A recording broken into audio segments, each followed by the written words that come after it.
아마 어제 청문회 폭로 스타 가운데 한 명이 아니라 유일한 것 같아요. 고영태 씨입니다. 최순실이 박근혜 대통령 옷을 사줬다 저 얘기를 했는데 단연 화제였던 고영태 씨의 어제 모습 화면으로 저희가 구성을 해봤습니다. 누군가요, 그 사람? 그 여론이 저한테 몰려 있어서 기분이 되지 않았을까 그런 생각도 해보고 있습니다.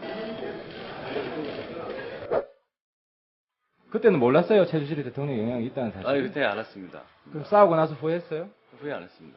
제가 또 운동을 해서요. 혹시 옆에 계시는 김종 증인을 알고 계십니까? 네, 알고 있습니다. 어떤 사람이었습니까? 본인의 할 말만 하고 남의 말은 귀담아 듣지 않고 네네네네 이런 식으로. 최순실이 바라보는 김종 증인은 어떤 사람이었습니까?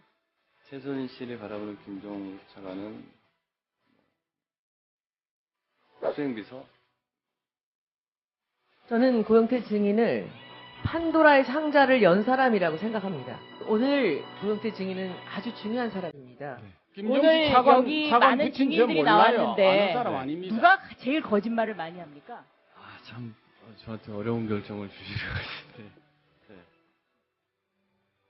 뭐 굳이 제가 제 입으로 얘기 안 해도 지금 방송을 보고 있는 국민 여러분들이 다 알고 있을 거라 믿습니다.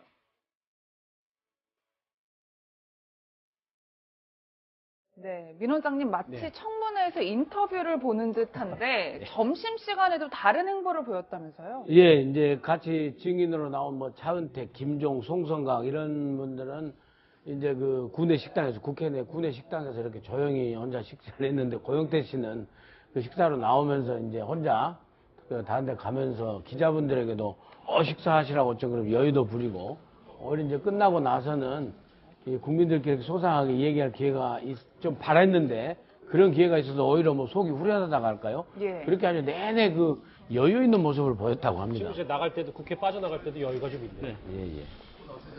최 변호사님. 근데 저 이 얘기를 해봐야 될 것 같아요. 이제 고영태 씨와 관련된 본질, 대통령 관련된 얘기를 해보면 대통령 옷 100벌, 가방 40개를 대통령이 청와대가 아닌 최순실 씨가 결제했다고 하는 게 그렇습니다. 이게 어제 지금 와서 생각하면 제일 큰 게 바로 대통령 뇌물죄랑 직결되는 거 아니겠습니까? 그렇습니다. 사실 그렇기 때문에 이 그 고영태 씨의 증언이 나온 다음에 지금 특별수사본, 지금 특검에 대해서 이 부분에 대해서 혹시 관심을 가지고 있지 않느냐라고 질문을 하니까 박영수 특검이 이 부분에 대해서도 모니터를 하고 있다라고 했기 때문에 과연 이 부분이 형법상 뇌물죄가 되느냐 이 부분이 지금 앞으로 큰 문제가 될 건데요. 예. 고영태 씨의 말에 따르면 자기가 한마디로 도매 가격으로 했을 때도 대략 하면은 한 4천만 원 정도 된다라고 하는데 만약에 이것이 직무 관련성, 대가성이 있다라고 한다고 하면은 박근혜 대통령은 이 문제만 가지고도 상당히 그 곤란에 처할 가능성이 상당히 큰데 결국 이 부분에 대해서는 박근혜 대통령은 그러겠죠. 이게 벤츠 여검사 사건하고 다를 것이 뭐가 있냐? 그게 무슨 말입니까? 무슨 말이냐 하면은 직무 관련성이 없다. 40년 동안의 지인 관계에 있어서의 어떤 친분 관계에서 했던 것이지라고 나올 가능성이 상당히 있는데 그렇게 해가지고 될 가능성이 없죠. 왜냐하면은 이 부분에 있어가지고는 지금 오늘 좀 전에 얘기했는 것처럼 청와대에서 같이 회의했는 내용 그리고 실질적으로 사람을 추천했는 내용까지 다 있기 때문에 직무 관련성이나 이런 부분을 더 이상 벗어나기는 쉽지는 않을 겁니다. 예. 다만 한 가지 그 생각이 드는 것은 뭐냐면은 만약에 이렇게 됐을 경우에는 이 부분이 지금 또 하나의 어떤 특검의 어떤 핵심적인 부분으로 갈 수 있고 그 부분이 헌재 탄핵 사유도 추가될 수도 있다. 이렇게 얘기할 수 있을 것 같습니다. 네, 굉장히 민감한 사안인 만큼 청와대도 오늘 오전 바로 반응을 내놨는데 모두 박 대통령이 정확히 지급했다 이렇게 이야기를 했단 말이에요. 상세하게 그 목록을 공개할 필요가 있다 또 이런 여론들도 있더라고요. 당연히 공개를 해야죠. 아마 이제 뭐 오늘 이제 그 청와대 나온 해명으로 봐서는 앞으로 이제 그게 나올 것 같긴 해요. 그러니까 어떤 품목은 그러니까 뭐 박근혜 대통령이 사비로 지불했고 어떤 것은 청와대 경비로 지불했다 이건데 사실 그 동안에는 사비로만 지불했다라고 얘기를 했단 말이에요. 그러니까 청와대에서 공식적으로 지출된 바는 없다라고 지금 확인을 했는데 만약에 그런 그 자료가 근데 앞으로라도 나온다면 그리고 혹시 청와대 비용 공식 비용으로 지불하는 게 확인이 된다면 또 다른 논란거리가 충분히 될 수 있는 그 거죠. 부분에 그리고 대해서는 변호인이 그 부분에 대해서 한마디로 청와대 내지는 박근혜 대통령 본인이 했다는 증거를 제출하지 않는다고 하면은 예. 굉장히 곤란에 빠질 가능성이 높다고 봅니다. 이게 청문회 폭로 스타가 어제는 고영태 씨였다면 사실은 질문과 답변 양으로 봤을 땐 이 사람을 따라갈 수 없었습니다. 예. 주인공 화면으로 보실까요? 야, 최순실을 뭐 만난 적도 뭐 네, 통화한 적도 만난 적 뭐 없습니다. 알지도 못한다고 통화한 일도 없습니다. 하시는데 최순실을 몰랐다, 본 적 없다 단언했죠? 맞습니까? 그렇습니다. 여전히 최순실을 모르십니까? 모릅니다. 제가 알지 못하는 사실입니다. 알지 못했습니다. 알지 못합니다. 몰랐습니다. 전혀 아닙니다. 전혀 몰랐습니다. 최순실을 만난 적이 있다. 한번 손 한번 들어보십시오.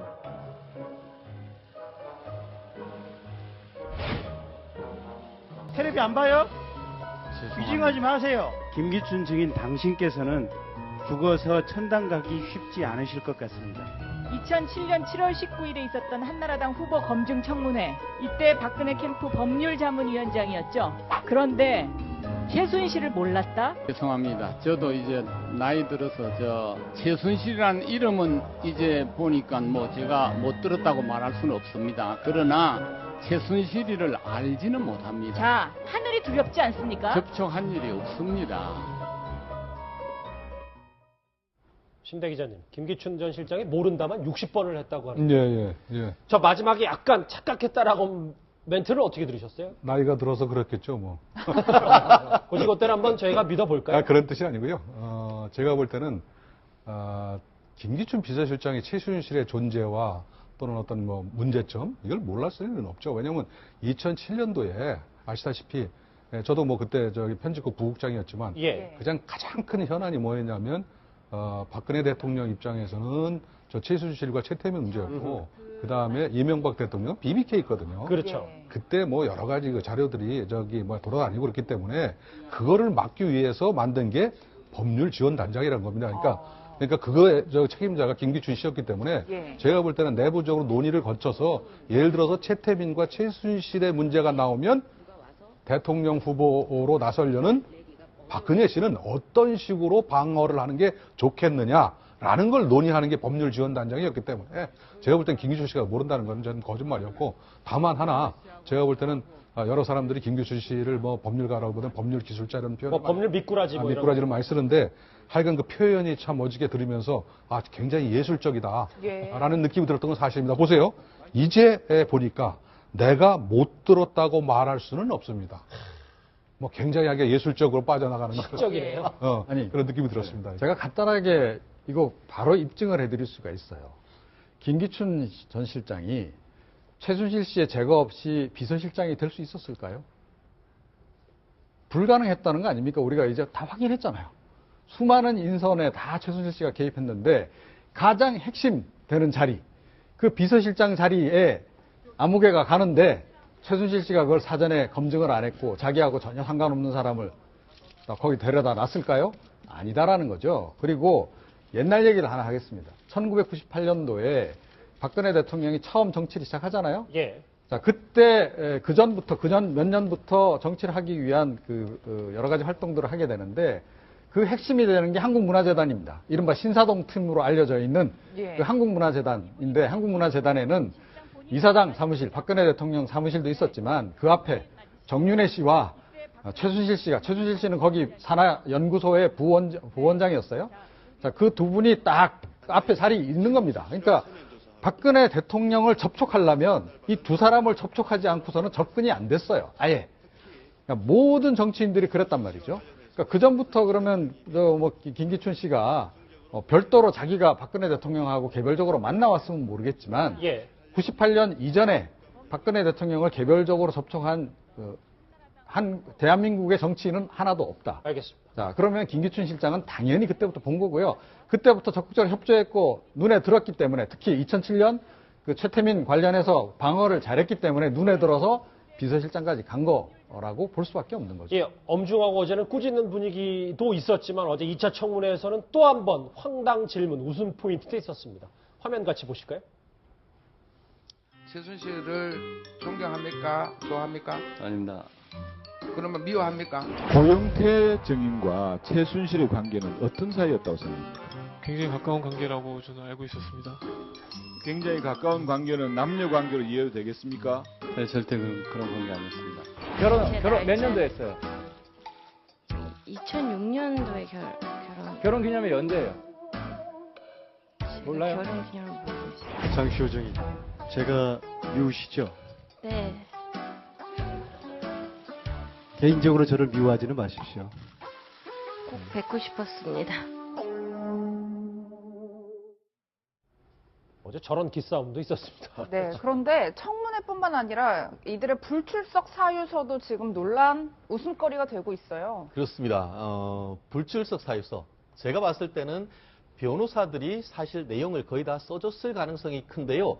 그 언론에 받는 걸 보면은 실제 6필로 이렇게 다 썼더라고요. 자필이요? 그렇죠. 결국 써줬는데 그걸 ом기는 과정에 평소 때 본인들의 글 실력이 그대로 다 나타났다 이렇게 볼 것 같은데 예. 특히 최순실 씨 같은 경우에는 공황장애를 공항장애라고 했는데 뭐 옛날에 뭐 우리나라 들어올 때 무슨 공항에서 무슨 에러가 있었는지 모르겠습니다만 예. 어쨌든 공황장애라는 아주 일반적인 단어조차도 이걸 오타를 냈다는 점에서 이분의 도대체 지적 능력 결국 우리가 지금 화내는 게 이런 분한테 국정을 맡겠다 이렇게 생각하니까 화내는 것이 여기서도 드러나는 것이고 젊으신 분 같은 경우에도 이 조금 전에 나왔던 장시호 씨 같은 경우에도 하열 때문에 근데 하열이란 게 없진 않는데 일반적으로 봐서는 여성 질환과 관련해서 하혈인데 이 또한 오타를 내는 것 같아서 이분 같은 경우에는 이 그 최순실 씨 딸 같은 경우에도 학교 붙는 리포트 같은 경우에도 비문들이 많았다는 점에서 그랬죠. 일관되어서 보는 가족력을 보는 것 같아서 좀 안타깝기도 했습니다. 고영태, 김기춘,